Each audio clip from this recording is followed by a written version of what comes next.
Try national football cup champion ని కూడా హైదరాబాద్ నగరంలో ఎల్బీ స్టేడియంలో నిర్వహించడం జరిగింది. ఇదే కాదు, తెలంగాణ రాష్ట్రం నుంచి రాణించిన నాకు చాలా సంతోషాన్ని ఇచ్చిన సందర్భం, నిఖత్ జరీన్ ఒక మారుమూల ప్రాంతం నుంచి, ఆర్థికంగా అత్యంత వెనుకబాటు నుంచి ఒక కట్టుబాట్లను దాటి ఒక క్రీడాకారునిగా బాక్సింగ్లో ఇండియాకే ఒక గొప్ప తలమానికంగా మారితే, నిఖత్ జరీన్కి ఈరోజు నిబంధనలను సవరించి పోలీస్ డిపార్ట్మెంట్లో ఒక డిఎస్పీ ఉద్యోగం ఇచ్చి ఈరోజు నిఖత్ జరీన్ ఒక క్రీడాకారిని మీకందరికి ఆదర్శంగా నిలబడడానికి తన డ్రెస్లో వచ్చి సల్యూట్ చేస్తే, తెలంగాణ రాష్ట్రంలో క్రీడలలో రాణిస్తే ఏ విధంగా తెలంగాణ రాష్ట్రం ఉండబోతుందో ఇదొక ఉదాహరణ. అదేవిధంగా క్రికెట్ వరల్డ్ ఛాంపియన్ సాధించిన సిరాజ్కి హైదరాబాదు నగరం నుంచి, సిరాజ్ ఇంటర్మీడియట్ చదివినా చదువు లేకపోయినా క్రీడలలో రాణించిన అన్ని నిబంధనలను సవరించి డిఎస్పీ పోస్ట్ ఈరోజు గ్రూప్ 1 ఉద్యోగము సిరాజ్కు తెలంగాణ రాష్ట్రం ఇచ్చిందని నేను చెప్పదలుచుకున్నాను. ఇదే కాదు, ఆర్థికంగా కూడా వాళ్ళని ఆదుకునే ప్రయత్నం చేసినాం. వాళ్ళ తల్లిదండ్రులు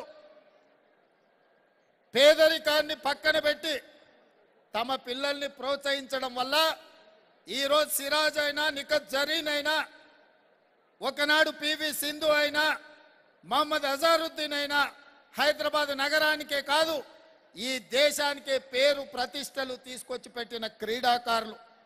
ఇవాళ ఫుట్బాల్కి సంబంధించి ఈ మధ్యలో మైదాన్ సినిమా చూసి ఉండొచ్చు ఈ తరం వాళ్ళు. మొదటి తరంలో ఫుట్బాల్ కోచ్గా రహీం సార్ రాణించి ఈ దేశానికి మెడల్ సాధించి పెట్టిన కోచ్ రహీం సార్ హైదరాబాద్ నగరానికి సంబంధించిన వాడంటే అది నిజంగా మనకు గర్వకారణం. కానీ చరిత్రలో కాలగర్భంలో గొప్ప గొప్ప క్రీడాకారుల పేర్లు మనం మర్చిపోతున్నాము. వాళ్ళను, వాళ్ళ కుటుంబాలను ఆదుకోవాల్సిన బాధ్యత తెలంగాణ రాష్ట్ర ప్రభుత్వం మీద ఉన్నది అని చెప్పి నేను సంపూర్ణంగా విశ్వసిస్తున్నా.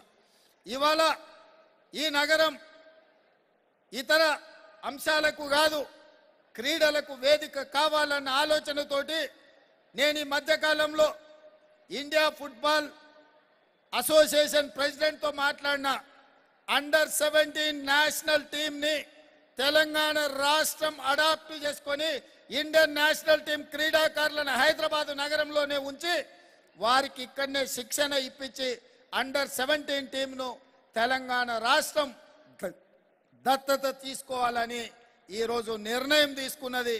ఎందుకంటే తెలంగాణ రాష్ట్రంలో క్రీడలను ప్రోత్సహించాలన్న ఆలోచన మా ప్రభుత్వానికి. అదేవిధంగా మాలోత్ పూర్ణిమ ఎవరెస్ట్ శిఖరాన్ని ఎక్కింది మన తెలంగాణ ప్రాంతానికి సంబంధించిన బిడ్డ. గ్రామీణ ప్రాంతాలు ఇవాళ మట్టిలో మాణిక్యాలను వెలికి తీయాలి, గ్రామాలలో ఉన్న క్రీడాకారులకు పదును పెట్టాలి, ఆ క్రీడాకారులు రాణించి ఖచ్చితంగా అంతర్జాతీయ స్థాయిలో వాళ్ళు గోల్డ్ మెడల్స్ తీసుకురావాలనేదే మన ఆలోచన.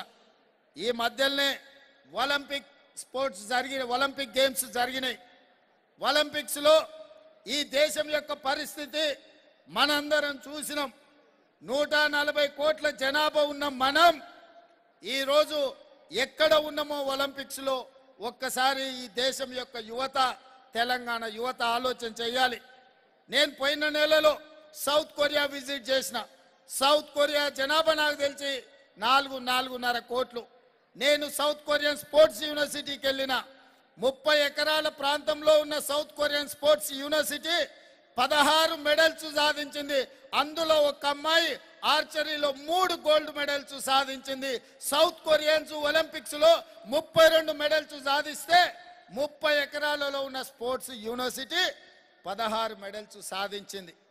అంటే వాళ్ళలో ఉన్నది మనలో లేనిది పట్టుదల ఒక్కటే, ప్రయత్న లోపమే అని చెప్పి నేను ఈ సందర్భంగా చెప్పక తప్పదు. అందుకే ఈరోజు తెలంగాణ రాష్ట్రం క్రీడలకు ప్రాధాన్యత ఇవ్వాలని, తెలంగాణలో క్రీడల్ని ప్రోత్సహించాలన్న ఆలోచనతోటి యంగ్ ఇండియా స్పోర్ట్స్ యూనివర్సిటీని తెలంగాణ రాష్ట్రంలో ప్రారంభించాలని ఈ రోజు మన రాష్ట్ర ప్రభుత్వం నిర్ణయం తీసుకున్నది. స్పోర్ట్స్ యూనివర్సిటీ సర్టిఫికెట్లు ఇవ్వడమే కాకుండా యంగ్ ఇండియా కోచింగ్ సెంటర్స్ ని కూడా మనం ఇక్కడ అకాడమీని ప్రారంభించాలి. అకాడమీ ఉన్నప్పుడే దేశ స్థాయిలో ఉన్న క్రీడాకారులకు శిక్షణ ఇవ్వడానికి అవకాశం ఉంటుంది. దేశంలో ఉండే క్రీడాకారులకు శిక్షణ ఇవ్వడానికి సౌత్ కొరియన్ స్పోర్ట్స్ యూనివర్సిటీలతో మాట్లాడిన నేను వాళ్ళ కోచ్లను ఇక్కడ మన దేశానికి మన రాష్ట్రానికి పంపించి ఇక్కడి క్రీడాకారులకు శిక్షణ ఇవ్వడానికి కూడా ప్రాథమికంగా వాళ్ళతో చర్చించడం జరిగింది. రాబోయే రోజుల్లో తప్పకుండా తెలంగాణ రాష్ట్రంలో యంగ్ ఇండియా స్పోర్ట్స్ యూనివర్సిటీతో పాటు యంగ్ ఇండియా అకాడమీని మొదలుపెట్టి క్రీడాకారులకు అందరికీ కూడా శిక్షణ ఇవ్వడానికి తెలంగాణ రాష్ట్రాన్ని ఒక వేదికగా మార్చాలి అని చెప్పి ఈ రోజు రాష్ట్ర ప్రభుత్వం నిర్ణయం తీసుకున్నది. ఇవాళ నిఖత్ జరీన్కి చదువుకుంటేనే కాదు క్రీడలలో రాణిస్తే కూడా గ్రూప్ 1 పోస్ట్ వస్తుందని యువతకు ఆదర్శంగా ఉండడానికి అవకాశాలు కల్పించినాం.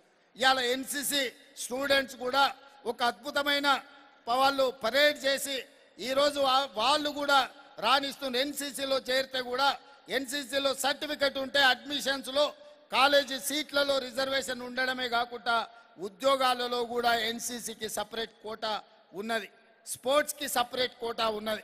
అందుకే తెలంగాణ విద్యార్థులకు నా సూచన ఒక్కటే, క్రీడా మైదానాలు ఒక గురుద్వారానో ఒక మసీదో ఒక మందిరమో ఒక చర్చో ఎవరికి వాళ్ళు రకరకాలుగా వెళ్తారు, కానీ అందరూ కలిసేది క్రీడా మైదానంలోనే. మతాలకు అతీతంగా దేశం యొక్క ప్రతిష్టను పెంపొందించడానికి క్రీడా మైదానం ఒక్కటే. ఆ క్రీడా మైదానంలో క్రీడాకారులు ఉండాలి, క్రీడాకారులు క్రీడలలో రాణించాలి అనేది మా విధానం. ఈరోజు జితేందర్ రెడ్డి గారు నాకు చెప్తున్నారు ఎల్బీ స్టేడియంని ఫుట్బాల్ గ్రౌండ్ లాగా మనం తీర్చిదిద్దుదామని. లాస్ట్ టైమే నేను గచ్చిబౌలిలో ఉండే స్టేడియంను దాదాపుగా 20 కోట్లు ఖర్చు పెట్టి ఆధునీకరించి ట్రై నేషనల్ ఫుట్బాల్ గేమ్స్ అక్కడ మనం ఆర్గనైజ్ చేయడం జరిగింది. తొందరలోనే ఎల్బీ స్టేడియం కూడా అద్భుతమైన స్టేడియంగా తీర్చిదిద్ది పేద క్రీడాకారులకు నగరంలో ఉండే క్రీడాకారులకు అందుబాటులోకి తీసుకురావాలని ఈరోజు రాష్ట్ర ప్రభుత్వం భావిస్తున్నది. యువ మిత్రులారా, వ్యసనాల వైపు వెళ్ళకండి. వ్యసనాలు జీవితంలో మిమ్మల్ని ఏ తీరానికి చేర్చవు. మీ తల్లిదండ్రులకు దుఃఖం తప్ప, మీ కుటుంబానికి కష్టాలు తప్ప ఇతర ఏమీ సాధించలేరు. కానీ అదే క్రీడల వైపు మీరు రాణిస్తే మీ జీవితంలో గొప్ప వ్యక్తులుగా రాణించడమే కాదు, మీ కుటుంబానికి గుర్తింపు గౌరవాన్ని తేవడమే కాదు, దేశ ప్రతిష్టను ప్రపంచంలోనే పెంపొందించే క్రీడాకారులుగా మీరు రాణించడానికి అవకాశం ఉంటుంది. ఇదే కాదు, ఉద్యోగ ఉపాధి అవకాశాలలో క్రికెట్లో రాణించిన వాళ్ళకు అడ్వర్టైజ్మెంట్స్లో పాల్గొంటే వాళ్ళ రెవెన్యూ ఎంతుందో మీరు ఒక్కసారి ఆలోచన చేయండి. ఏ బిగ్ ఇండస్ట్రియలిస్ట్ కూడా సంపాదించనంత ఈరోజు క్రీడాకారులు ఆర్థికంగా ఎదుగుతున్నారు అంటే వాళ్ళ కఠోరమైన శ్రమ, వాళ్ళ దీక్ష, వాళ్ళ పట్టుదల. అందుకే ఈరోజు క్రీడాకారులు రాణిస్తున్నారు. మన నగరం, మీరందరూ ఇక్కడికి వచ్చిన వేలాది మంది క్రీడాకారులను నేను ఒక్కటే కోరుతున్నా, ఈ ఒలింపిక్స్లో మనం సాధించలేకపోయినాం. 2028లో భారతదేశం తరఫున తెలంగాణ రాష్ట్రం మీరే ఒలింపిక్స్లో మెడల్స్, గోల్డ్ మెడల్స్ సాధించే ప్రతిజ్ఞ మీరు ఈరోజు చెయ్యండి. మీకు కావాల్సిన శిక్షణ, మీకు కావాల్సిన ప్రోత్సాహం ఇచ్చే బాధ్యత రాష్ట్ర ప్రభుత్వం తీసుకుంటుంది. మీరు ఫోకస్డ్గా పనిచేయండి. ఈరోజు నేను కూడా ఒక గ్రామీణ ప్రాంతాల నుంచి వ్యవసాయ కుటుంబం నుంచి వచ్చిన 2006లో మొట్టమొదటిసారి జిల్లా పరిషత్ మెంబర్గా ఇండిపెండెంట్గా గెలిచిన, 2007 జూన్లో ఎమ్మెల్సీగా గెలిచిన ఇండిపెండెంట్గా, 2009 జూన్లో ఎమ్మెల్యేగా గెలిచిన, 2014 జూన్లో మళ్ళీ ఎమ్మెల్యేగా గెలిచిన, 2018 డిసెంబర్లో ఎమ్మెల్యేగా ఓడిపోయినా అని నిరాశ చెందలేదు. ఓడిపోయినంత మాత్రాన పడిపోము. 2019 జూన్లో మళ్ళీ దేశానికే పెద్ద పార్లమెంట్ నరేంద్ర మోడీ అమిత్ షా పార్లమెంట్ కలిపితే ఎన్ని ఓట్లు ఉంటాయో అంతకంటే అత్యధికంగా ఓట్లున్న మల్కాజ్గిరి నుంచి పార్లమెంట్ సభ్యుడిగా 2019 జూన్లో గెలిచిన 2023 డిసెంబర్లో 2018 డిసెంబర్లో ఎన్నికల్లో ఓడిపోతే 2023 డిసెంబర్లో తెలంగాణ రాష్ట్రానికి నేను ముఖ్యమంత్రినైనా. నేనెప్పుడు మంత్రి పదవి చేయలే,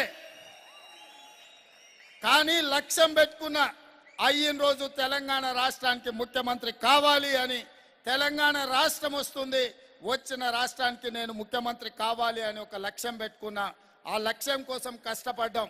నేను ఎందుకు నా అనుభవాలు మీతో పంచుకుంటున్నా అంటే, మొదలు పెట్టిన రోజు మనకేమీ కనిపించదు, ఎవరు సహకరించరు. కానీ కాలక్రమేణా మనం చేసే కష్టం, మన ప్రయత్నం మనకు మిత్రులని సహచరులని సహకరించే వాళ్ళను చేకూరుస్తుంది. మీ అందరికీ నా సూచన ఒక్కటే, నిఖత్ జరీన్ కూడా ఒక మిడిల్ క్లాస్ ఫ్యామిలీ నుంచి వచ్చిన అమ్మాయి, వాళ్ళ తల్లిదండ్రులు రూపాయి కూడబెట్టి ఆ అమ్మాయిని మద్దతు ఇస్తే బాక్సింగ్లో ఈ దేశ ప్రతిష్టనే నిలబెట్టింది. నరేంద్ర మోడీ ఈ దేశానికి ప్రధానమంత్రి అయిందంటే ఆయన కూడా వాళ్ళ తాతలు ముత్తాతలు చేస్తే కాలేదు. ఈరోజు మనం కష్టపడితే, లక్ష్యాన్ని పెట్టుకొని పనిచేస్తే ఆ దిశగా మనం కృషి చేస్తే సాధించలేనిది లేదు. అందుకే మీరందరూ కూడా ఈ తెలంగాణ రాష్ట్రంలో ఇక్కడికి వచ్చిన వాళ్ళే కాదు, రాని క్రీడాకారులకు కూడా నా సూచన ఒక్కటే, 2020